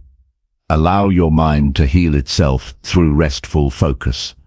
The human mind is capable of remarkable healing, but most people never give it the space to recover. They rush from one thought to the next, from one worry to another, never realizing that their brain and emotions need time to breathe just as much as their body does. The mind is not a machine. It doesn't grow stronger by constant use. It grows stronger by balance. Moments of effort followed by moments of stillness. Restful focus is the state where you stop forcing clarity and allow it to return naturally. It's when you stop trying to fix everything at once and instead let your inner systems reset themselves. When you learn to live with restful focus, your mind begins to heal on its own. Healing doesn't mean forgetting or escaping. It means restoring balance where chaos has lived for too long. Every stress, every disappointment, every unresolved emotion leaves a trace in the nervous system. Over time, those traces build up and start showing in your mood, your patience, and your ability to think clearly. That's why, even after good sleep, some people still wake up tired. Their mind has never truly rested. True rest is not about closing your eyes. It's about quieting the noise inside your head long enough for the brain to process what it needs to. Your mind has a natural rhythm.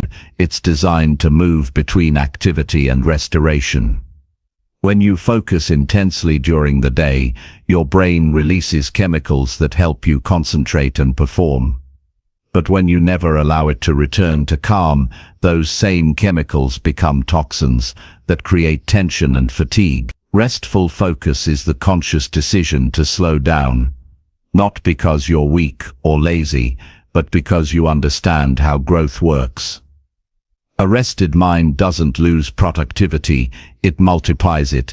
It thinks better, feels deeper, and responds with clarity instead of reaction. One of the greatest misunderstandings about healing is that it requires effort. You don't have to chase healing, you have to create the conditions for it. Just as the body knows how to close a wound when you stop touching it, the mind knows how to restore balance when you stop interrupting it. That's what restful focus gives you. A pause from interference.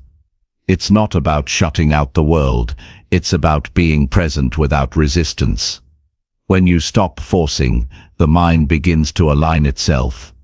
Think about how you treat a muscle injury. You don't keep using it and expect it to get better. You rest it, you stretch gently, and you give it time to rebuild strength. The same principle applies to the mind. The constant strain of multitasking, worry, and digital stimulation keeps it inflamed. The healing begins when you decide to step out of that loop and bring your attention back to simplicity. Restful focus means choosing one thing at a time, one thought, one breath, one moment, and giving it your full awareness. In that simplicity, healing begins quietly. When you focus calmly on your breath, on a sound, or even on a gentle phrase, your nervous system starts to release tension. Your heartbeat steadies, your brain waves slow, and your body sends a signal of safety to the mind. That signal tells your inner systems that it's time to repair. This is not a mystical process, it's physiology. The brain needs safety to heal. When you're constantly on edge, your body stays in survival mode, which blocks emotional recovery. But when you create an environment of calm focus, you activate the part of your brain responsible for healing, memory consolidation, and emotional balance. The practice of restful focus is simple but powerful. It starts with attention. Notice where your thoughts are when you lie down to rest. Are you replaying the day? Are you planning tomorrow? Are you worrying about what others think? That awareness is the beginning of release. You can't redirect what you don't see. Once you notice the noise, shift your focus gently towards something grounding, your breathing, the sensation of lying down, or the sound of your surroundings. Keep your attention soft, not forced. Each time your mind wanders, bring it back with patience. That act of returning, again and again, is how you train your brain to relax without losing awareness. Restful focus is not about emptying your mind, it's about guiding it. You give it a single point of calm to rest upon, so it doesn't scatter. Over time your mind learns that it's safe to slow down. When that happens, old thoughts begin to surface, memories, emotions, unfinished experiences. This is not a setback, it's part of the healing. The mind finally feels safe enough to release what it's been holding. Instead of running from those feelings, allow them to pass through without judgment. Healing often looks like gentle discomfort before it becomes peace. During this process, it's important to remember that focus is not control. You can't force calmness any more than you can force sleep. The more you demand stillness, the more restless the mind becomes. Restful focus is softer. It's like guiding a child's attention with kindness. You lead gently, and when it wanders, you simply bring it back without anger. Over time, this gentleness becomes your new mental habit. You start treating your thoughts with compassion instead of frustration. As your mind learns to rest in this way, your emotional state begins to shift. You start noticing that problems that once felt overwhelming now feel lighter. The reason is simple: your mind is no longer reacting from exhaustion. It's responding from balance. You can think clearly because you've given your brain time to process. This is what mental healing feels like, not the absence of struggle, but the presence of clarity. Your nights become the most powerful time for this transformation. When you prepare for sleep, resist the urge to fill that space with screens, conversations, or mental to-do lists. Give your mind permission to slow down. Dim the lights, breathe deeply, and bring your awareness to your body. Feel your heartbeat, your breath, the rise and fall of your chest. This anchors you in the present. When the body feels grounded, the mind begins to follow. Over time, this nightly ritual creates an association between calm awareness and rest. Your brain learns that nighttime is a space of restoration, not worry. There's a reason why the greatest thinkers, artists, and leaders valued quiet reflection. They understood that creativity and insight are products of a rested mind. When you live in constant noise, you can't hear your intuition. But when you practice restful focus, new ideas begin to surface effortlessly. You'll start waking up with solutions that seemed impossible the night before. That's your subconscious doing its work. When you rest, your mind organizes information, connects patterns, and clears mental clutter. It's one of the most natural and powerful healing processes available to you. Healing through restful focus also means learning to trust your inner rhythm. Some days your mind will feel sharp and energetic. Other days it will crave stillness. Don't fight those fluctuations. They're not signs of weakness, they're signs of balance. Just as your body alternates between activity and recovery, your mind does the same. Forcing yourself to be productive when your brain needs rest only delays progress. Real growth happens when you honor your cycles instead of resisting them. You can also practice restful focus during the day. Take short pauses between tasks. Step away from your desk, look out the window, and breathe slowly. Even a minute of conscious awareness resets your nervous system. You don't need long meditations or perfect silence. You just need moments of deliberate stillness. Each one is like a small reset button for your mind. When you string enough of those moments together, you end the day with energy instead of depletion. There's another layer to this healing: forgiveness of your own pace. Many people carry tension because they believe they should be further ahead, that rest is wasted time. That belief keeps them in constant struggle. But rest is not the opposite of progress, it's part of it. A well-rested mind can accomplish in 1 hour what a tired mind struggles to do in 3. The energy you save by allowing yourself to rest becomes fuel for focus and creativity later. Restful focus also teaches emotional regulation. When you practice being present without judgment, you develop the ability to stay grounded even during stress. You stop reacting impulsively. You begin to notice emotions as signals instead of threats. This awareness creates distance between you and your thoughts, and in that space, healing happens.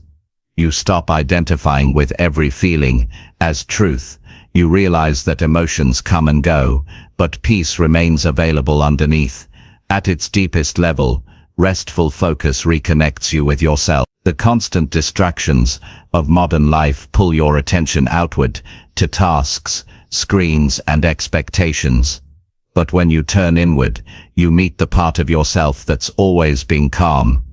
It's the part that doesn't panic, that doesn't rush. It's quiet, steady, and wise. The more time you spend in that inner stillness, the more you realize it's always been there waiting for you. You just needed to slow down long enough to hear it. Each night you practice this, your mind grows more familiar with peace. Your thoughts stop racing because they know they'll have their turn to be heard. Your emotions stop shouting because they know they'll be felt. Your dreams become lighter, your sleep deeper. You begin waking up not just rested, but emotionally light. That's how you know healing is happening. Not because everything is perfect, but because you feel whole even when things aren't. The beauty of this process is that it requires no special tools, no expensive programs, just awareness and patience. You already have everything you need to allow your mind to heal. The ability to breathe, to focus gently, to rest intentionally. Every night you give yourself this time, you're not just recovering from the day, you're rebuilding yourself for the future. Eventually, restful focus becomes second nature. You no longer need to force calmness. It arises naturally when you slow down. You begin to move through life with more ease.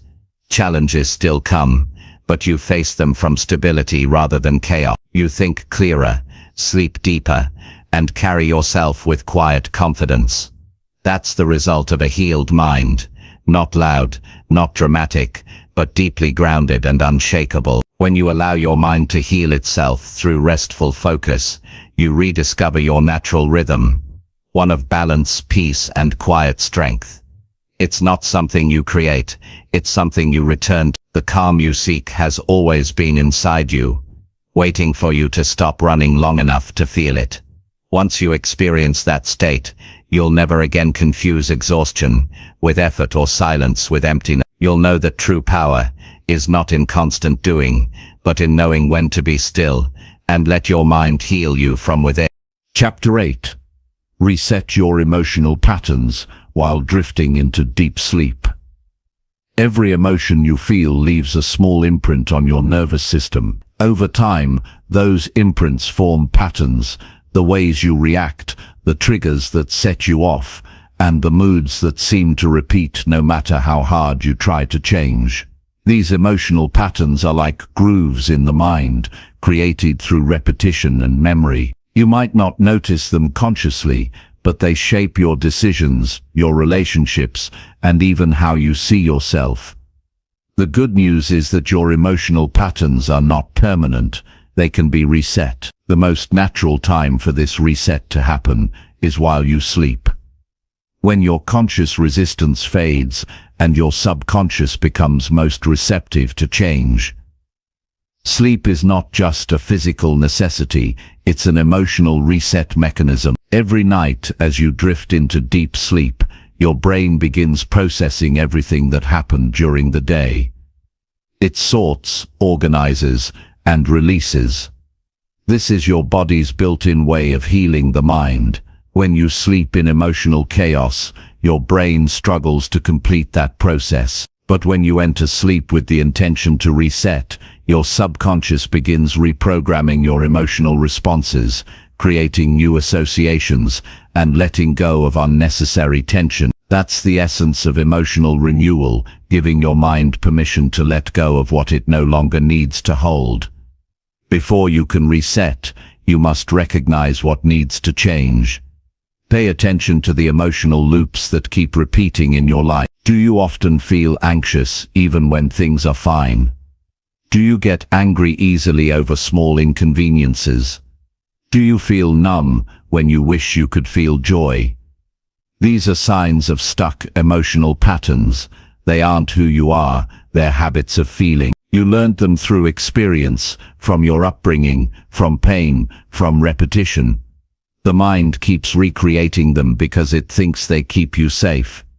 The process of resetting begins by showing your subconscious that peace is not danger and that calmness is safe to feel again. The transition between wakefulness and sleep is a doorway, a powerful moment where your conscious mind begins to fade and your subconscious takes over.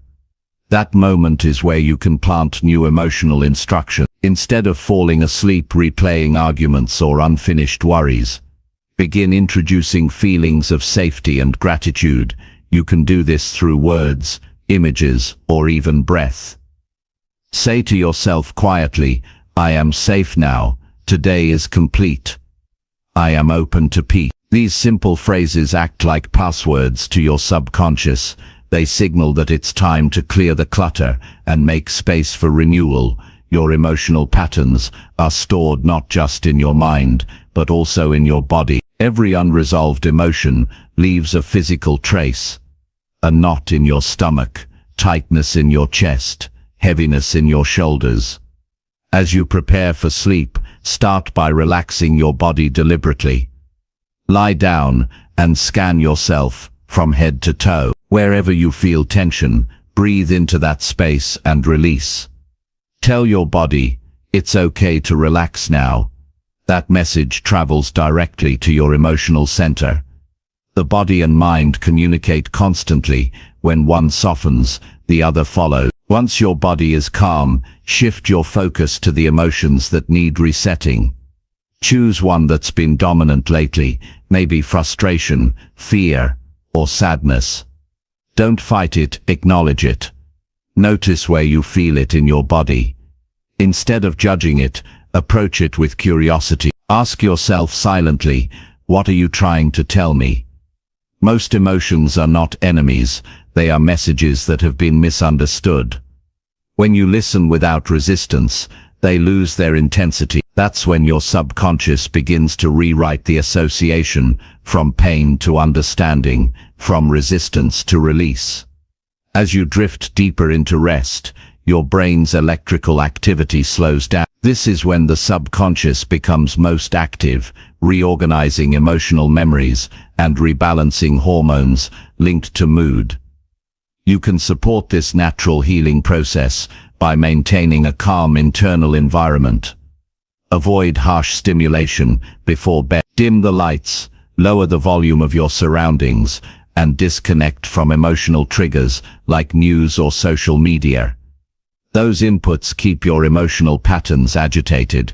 Give your mind silence, and it will start to repair itself. One of the most effective ways to reset your emotional patterns during sleep is through repetition of emotional intention. Before bed, decide how you want to feel, not what you want to achieve. For example, instead of thinking, I want to stop feeling anxious, think, I want to feel calm. Instead of I don't want to be sad, choose, I want to feel light. The subconscious doesn't process negatives, it responds to the emotion behind the statement. When you feed it peaceful, clear intentions, it begins constructing emotional pathways that match them. Over time, those pathways become your new default responses. You can strengthen this process through guided audio or soothing affirmations that play as you fall asleep. The words you hear in that half-conscious state seep into your subconscious effortlessly. Choose recordings that speak gently, focusing on healing, peace, and self-worth. The tone matters more than the language. Your subconscious responds to emotion first. A calm, warm voice has a direct effect on the part of the brain responsible for emotional regulation. As you listen, you're teaching your nervous system what peace sounds and feels like. There's a subtle art to resetting emotions. It's not about force or denial. Trying to suppress emotion only buries it deeper. Real resetting happens through allowance. When you accept an emotion fully, it runs its natural course and leaves space for new ones to emerge. Think of it like emotional digestion. The mind needs to process feelings instead of storing them. Sleep provides the time and safety for that digestion to happen. Your role is to make sure you go to bed emotionally unclogged, not by having all the answers, but by choosing to release control.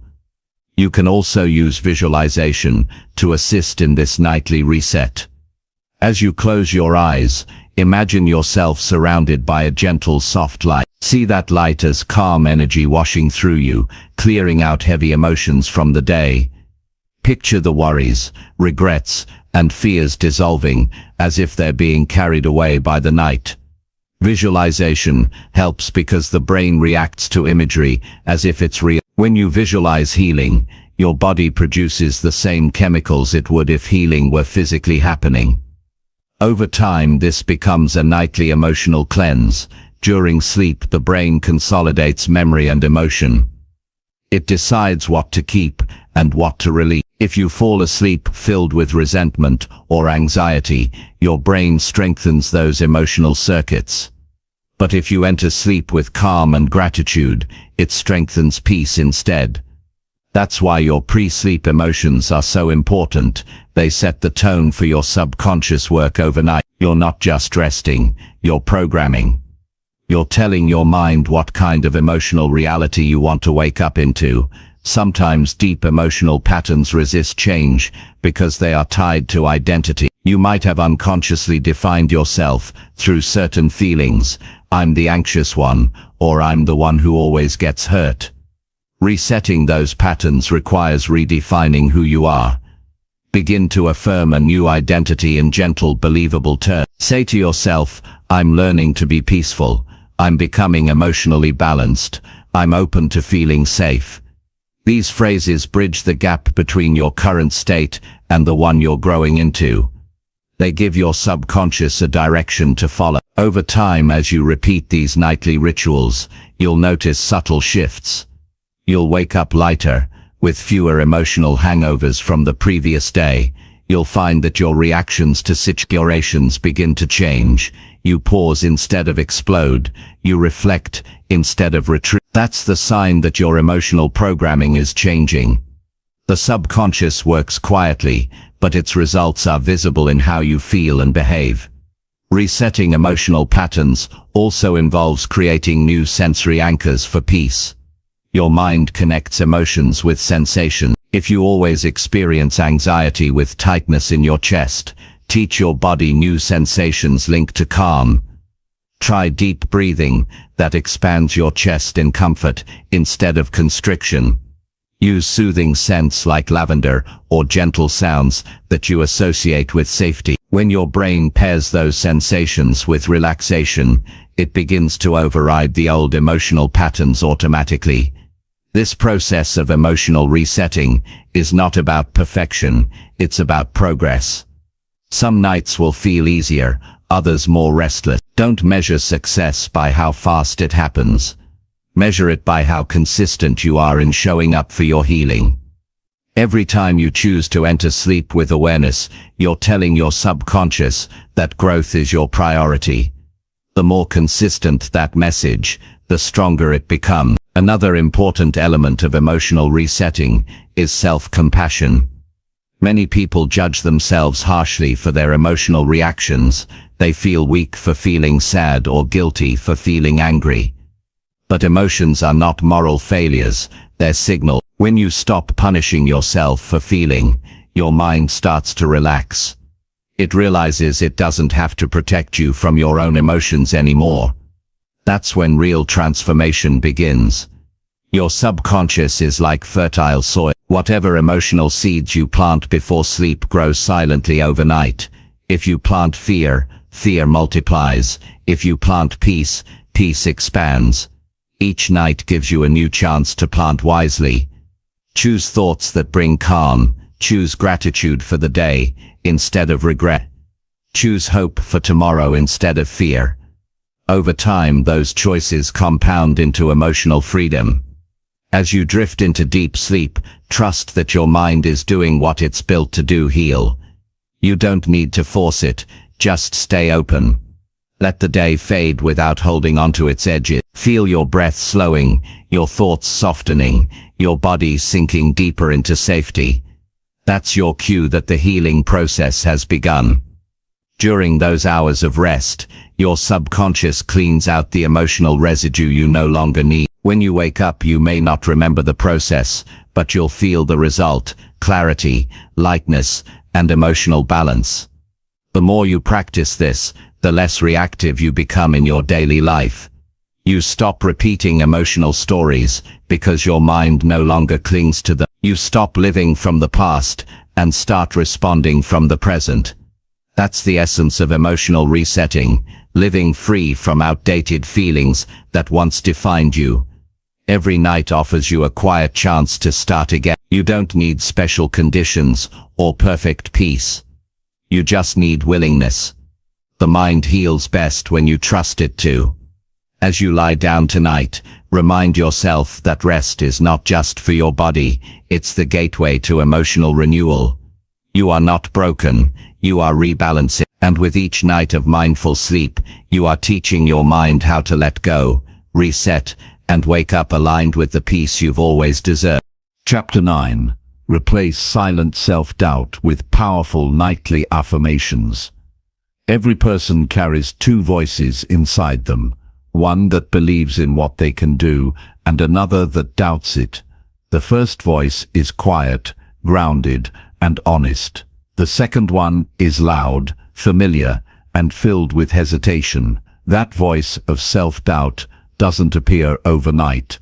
It forms over years of experiences, criticism from others, failures you didn't expect, moments where you felt unseen or not enough. Slowly, that doubt becomes a background noise in your mind, whispering reasons you shouldn't try, that you're too late, too unprepared, or too small. And the tragedy is, most people fall asleep listening to that voice, unknowingly reinforcing it night after night. But the truth is this: the same way you learn to doubt yourself, you can unlearn it. You can replace that inner noise with words that lift you instead of limit you. The key lies in using the quiet hours of the night, when the mind is most open and the body most still, to reprogram what you believe about yourself. Nighttime is powerful because it's when your conscious defenses begin to fade. During the day, you're busy, thinking, responding, reacting. But at night, the mind slows down, the filters weaken, and the subconscious begins to listen more deeply. This is the ideal time to plant new thoughts that support your growth. The subconscious doesn't care if something is true or false. It believes what it hears most often and most emotionally. That's why doubt feels so real. You've heard it repeatedly. But if you start feeding your mind a new story before sleep, it begins to rebuild your belief system from the inside out. Self-doubt isn't always loud or dramatic. Sometimes it hides in small thoughts. I'll never get it right. I'm not ready yet. People like me don't succeed.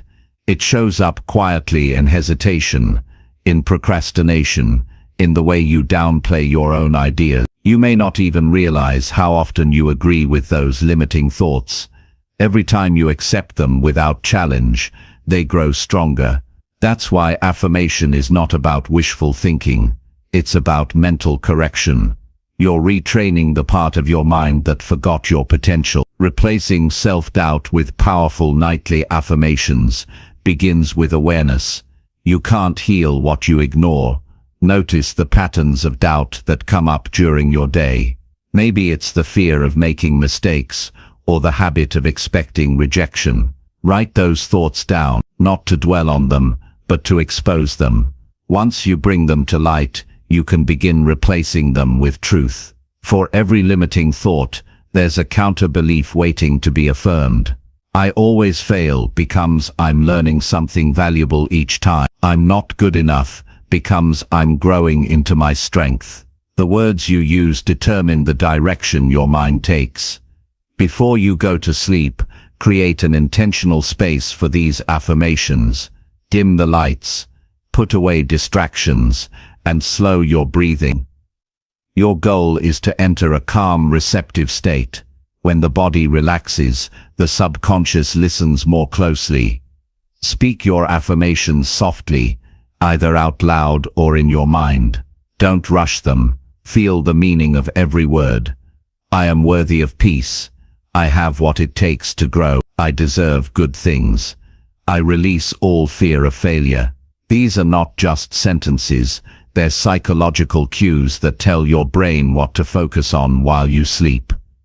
What makes nightly affirmations powerful isn't just repetition, but emotion. You must feel the truth behind your words, even slightly. The subconscious learns through emotion. When you speak affirmations with warmth, belief begins to grow.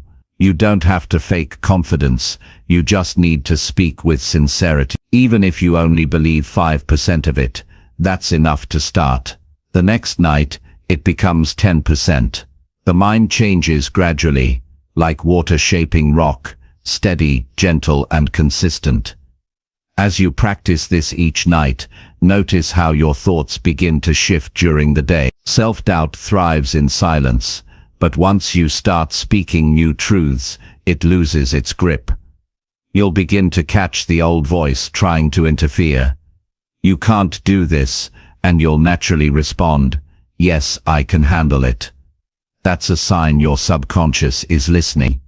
You've started building a new mental reflex, one that protects your peace instead of sabotaging it. For your affirmations to work deeply, they must be personal and believable. Don't use words that feel foreign or exaggerate. If you tell yourself, I'm unstoppable, but your heart doesn't buy it, your mind rejects it. Start with statements that feel like gentle truths. I'm learning to trust myself. I'm beginning to see my value. Each day, I'm getting stronger. These phrases create a bridge between where you are and where you want to be. Once that bridge feels steady, you can build stronger affirmations on top of it.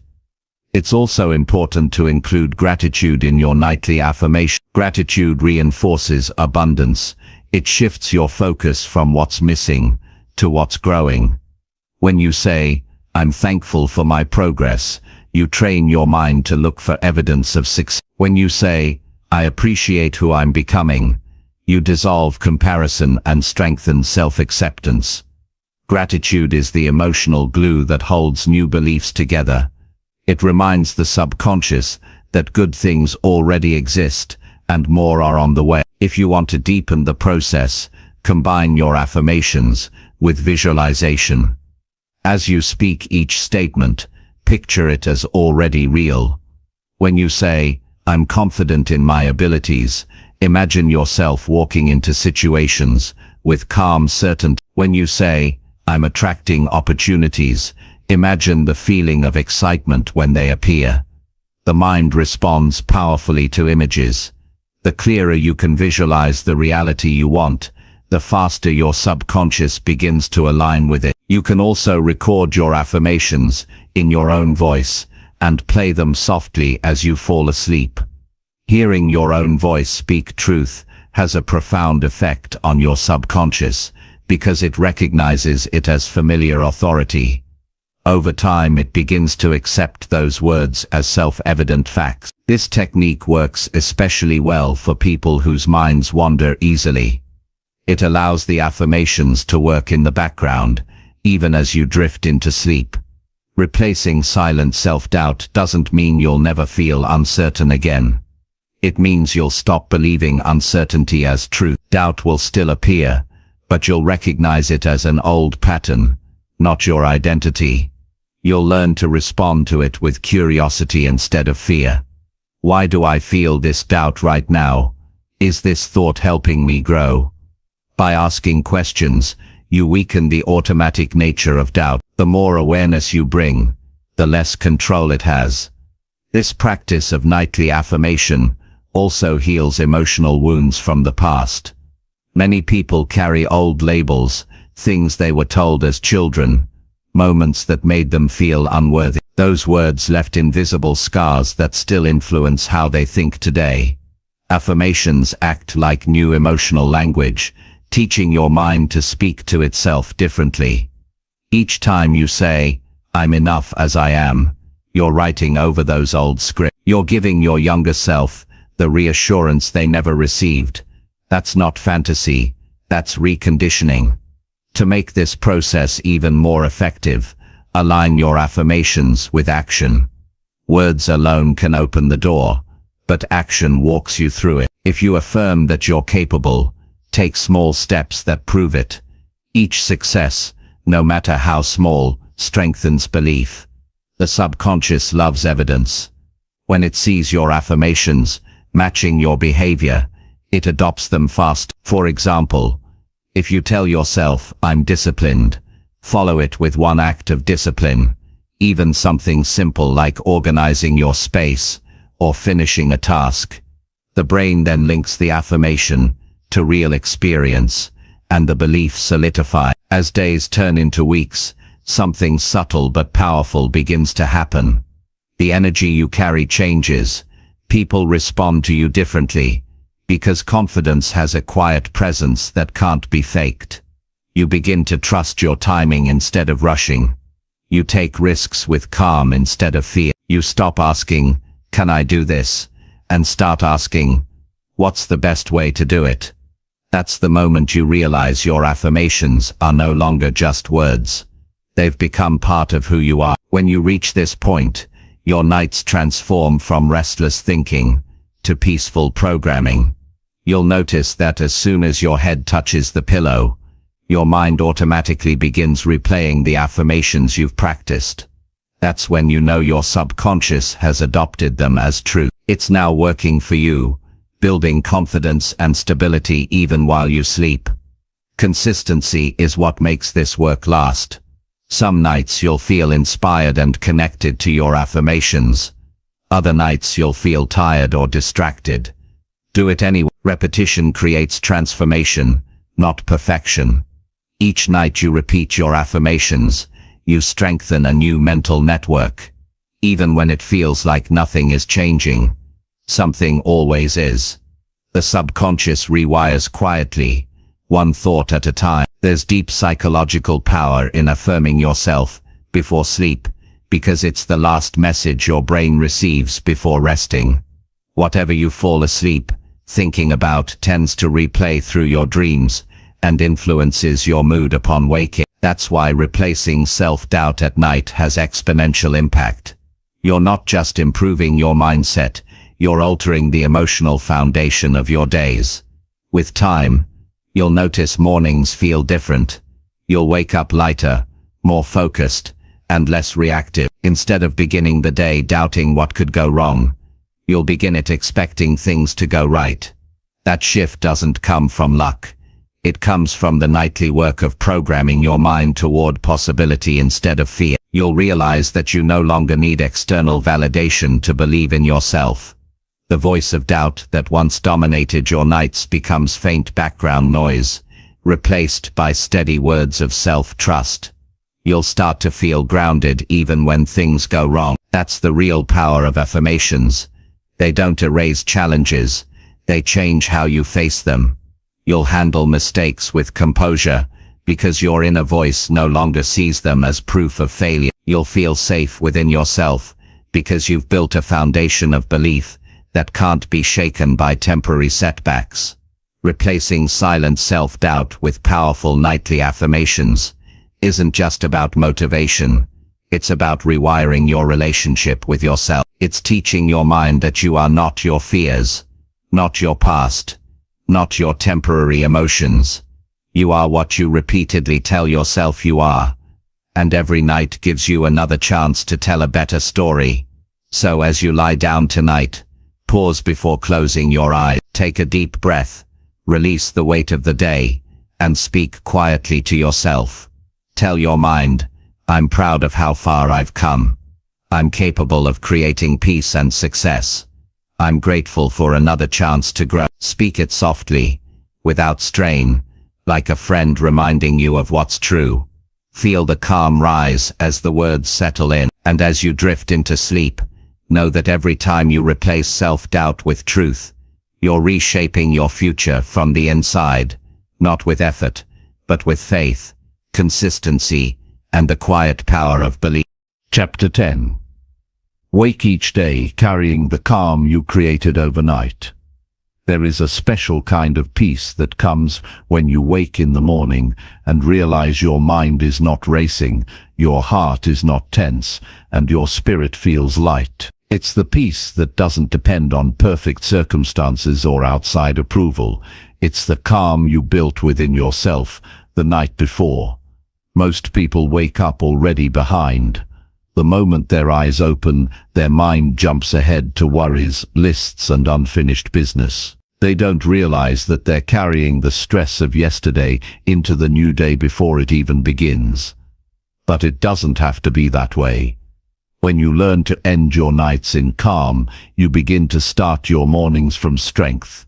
You don't wake to catch up, you wake to move forward with balance. Calm is not the absence of responsibility or emotion. It's the state of being fully present, fully grounded, and aware of your power to choose your response to life. The peace you create before sleep is the foundation for that awareness. When your nights are filled with stillness and alignment, your mornings become clear. The mind that rested in peace continues that pattern as it awakens. The energy you sleep with is the energy you wake with. That is why the hours before and after sleep are sacred. They shape how you experience the world. When you go to bed agitated, your body doesn't truly rest. The muscles may relax, but your nervous system remains alert. You wake feeling tired, even after a full night's sleep. But when you go to bed with peace in your heart, the body enters deeper rest, the brain resets, and you wake naturally refreshed. This calm is not accidental, it's trained. It's the result of deliberate practice, choosing what to think about before sleep, how to breathe, what to feel, and what to release. You train yourself to close each day cleanly, so you can open each morning with clarity. The transition from sleep to wakefulness is delicate. The mind moves from the quiet subconscious back to full consciousness, carrying with it whatever emotion you left there the night before. If you fell asleep anxious, the first feeling you'll meet upon waking is tension. But if you fell asleep calm, the first feeling will be stability. That's why protecting your mornings begins the night before. Your sleep becomes the bridge between the person you were and the person you are becoming. Each morning offers you a new chance to live with the peace you've been building. To carry that calm into your day, you must start with intention. The first few minutes after you wake are the most powerful moments of the entire day.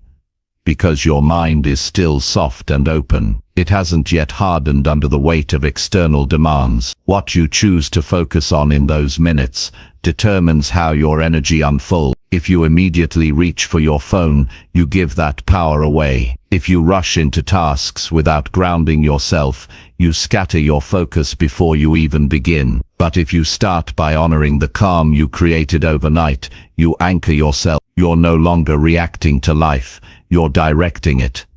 Before getting out of bed, take a few moments to breathe deeply. Feel your body waking up, your chest rising, your heart beating steadily, your mind stretching into awareness. Don't rush this part. Let yourself notice that you are alive, that your heart has given you another chance to move forward. That gratitude alone begins to shape your mindset. Say to yourself quietly, "Today begins from peace." Those 4 words remind your subconscious that calm is your starting point, not something you chase later. Carrying calm into your day is not about avoiding challenges. Life will always present situations that test your patience or stir emotion. The goal is to stay centered even as things move around you. You do this by remembering that calm is a choice, not a reward. You don't wait for the world to be peaceful. You bring peace into the world through your presence. When you wake grounded, you become the stable energy in rooms full of noise. People feel it, and you feel stronger for it. One of the best ways to maintain your calm from night into day is through a morning ritual of alignment. It doesn't have to be long or complicated. It could be as simple as sitting in silence for 2 minutes, stretching while breathing slowly, or writing down one sentence about what matters most today. The purpose of this ritual is not productivity, it's present. You are reminding your mind that peace is the foundation from which all action flows. When you start from that space, even busy days feel manageable. As you move through your morning, be mindful of what you allow into your mental space. What you read, watch and listen to in those first hours affects your energy more than you realize. If you begin your day consuming conflict, complaints or distraction, your calm starts to leak away. Instead, feed your mind the same way you feed your body, with intention. Listen to something uplifting, read something meaningful, or simply enjoy the quiet. Calm is sustained through conscious choices. The calm you create overnight is not fragile, it's resilient when you learn how to protect it. You protect it through boundaries, saying no when you need to, walking away from negativity, and giving yourself permission to pause. You protect it through self-awareness, noticing when tension starts building and releasing it before it grows. You protect it through self-respect, refusing to let the world dictate your internal state. This protection doesn't isolate you from life, it allows you to participate in it fully, without losing yourself. When you carry calm through your day, something interesting happens. You begin to handle situations that once overwhelmed you with quiet confidence. You stop rushing to fix everything. You start listening more deeply. You speak with intention instead of reaction. You move through your tasks with steady focus, not scattered energy. Calm doesn't make you passive, it makes you powerful. It gives you control over what you can control, your state of being. If you want to deepen this practice, notice how you transition between activity. Many people lose their calm not because of big problems, but because they never reset between small moments. They go from one task to another without pause, carrying accumulated stress forward. To stay centered, take short breaks to breathe, and return to present. Each pause reconnects you with the calm you created during sleep. You're reminding your nervous system that peace is always available, even in motion. You'll also find that when you live from this state, your relationships begin to change. The calmer you become, the less reactive you are to other people's moods. You start to respond from empathy instead of ego. Arguments lose their intensity because you no longer need to win them. You choose understanding instead. Calm becomes contagious.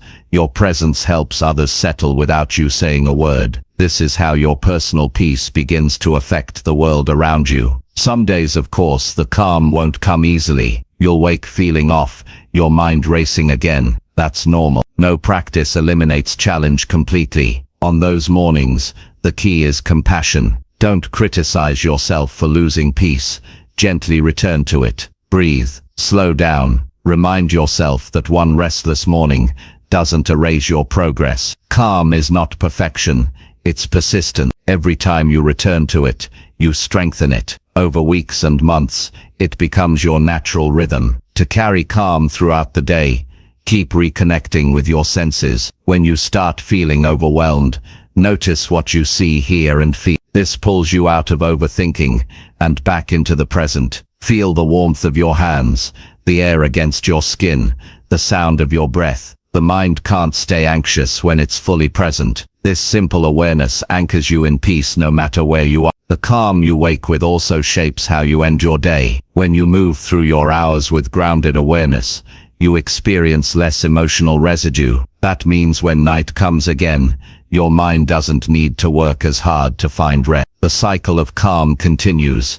Peaceful nights create peaceful mornings, and peaceful mornings create peaceful nights. Each day builds upon the last, until peace becomes your normal state, not an exception. There's something profoundly beautiful about realizing that you no longer need chaos to feel alive. When calm becomes your baseline, you stop seeking adrenaline through conflict or urgency. You find fulfillment in clarity instead of drama. You become more intentional with your time and energy because you understand their value. You stop reacting to every noise in the world and start responding only to what truly matters. That's what it means to live from inner calm.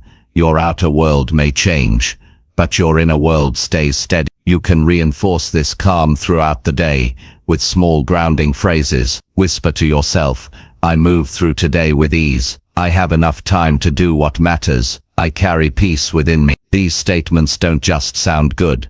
They keep your subconscious aligned with the calm you cultivated overnight. Every time you repeat them, you remind your nervous system that it's safe to relax. At night when you prepare to rest again, you'll feel a gentle sense of gratitude. You'll notice how different life feels when peace leads the way. You'll see how relationships flow more smoothly, how decisions come with less confusion, how challenges lose their power to shake you. You'll understand that calm is not something you chase anymore. It's something you create daily and carry everywhere. This transformation doesn't require a new schedule or a new environment. It requires presence. It begins with one decision: to treat your inner peace as a priority, not a luxury. Each night you give yourself permission to rest fully. You invest in a stronger tomorrow. Each morning you honor that peace. You expand it. Over time, calm becomes your default response to life. You still feel emotion, but you're no longer ruled by it. You can face difficulty without panic and joy without attachment. When you wake each day carrying the calm you created overnight, you step into the world differently. You move with quiet confidence. You make choices from clarity, not impulse. You listen more deeply, love more fully, and live more intentionally. You no longer wake to survive the day. You wake to create it. That is what real peace feels like. Not the absence of movement, but the presence of steady control. So as the new day begins, take a moment before rising. Feel the calm you built through your rest. Let it fill your chest, your breath, your thoughts. Remind yourself that no matter what happens, you have already created peace within. The world may rush, but you don't have to join it. You can move through it with grace, anchored by the quiet strength you built in the dark hours of night. And when you carry that calm into your day, you become living proof that peace isn't something you wait for. It's something you practice, nurture, and wear proudly as the energy that defines your life.